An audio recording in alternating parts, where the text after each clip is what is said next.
the candidate for Sterling Heights City Council, Nicholas Cavalli. Nicholas, how are you doing today? Pretty good, Will. It's nice to see you again. Just a few questions for you in this part 2.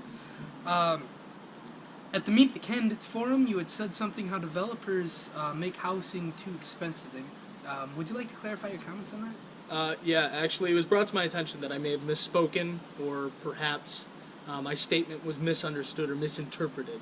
So I would like to clarify that statement. So I was mentioning how a lot of the housing developments going up in the city of Sterling Heights now are exorbitantly expensive. Some of the cheapest ones are in the range of $285,000 a unit, which, in my eyes, at least, is unacceptable. I believe that we should be working towards creating affordable housing units that are still good for business and are still good for land values. So I mentioned something that was misunderstood as me saying everyone has an entitlement or a right to live in our city, and that's not necessarily what I meant. My meaning by that comment was simply that we as a city have a duty to make sure that we make housing affordable enough so people who cannot necessarily afford exorbitantly high housing rates can still afford to live in a great city like ours. Thank you for clarifying on your remarks.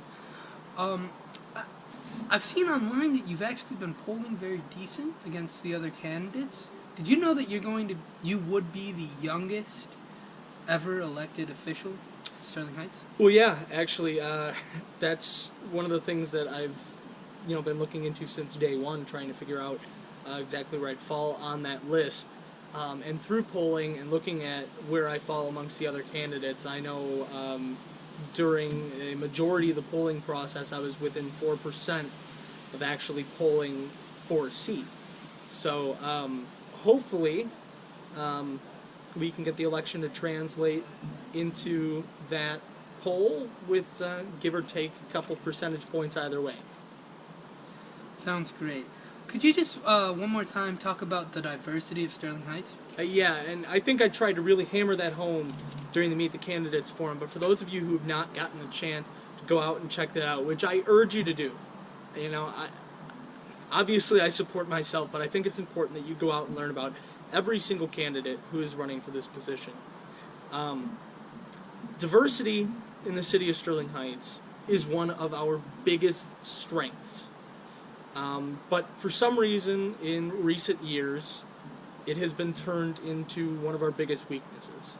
And that is extremely unacceptable in my eyes. We need to embrace the beautiful diversity we have within the city of Sterling Heights, one of the most beautifully diverse cities in Michigan and in the United States of America altogether. So I really want to embrace the diversity that we have here and work to bridge the gaps between people. And I think that's something that I would be more than happy to work towards and accomplish during my 2 years on City Council. Well, I appreciate you for joining me today. Yeah, and thanks again for doing the interview. Absolutely. Have a wonderful day.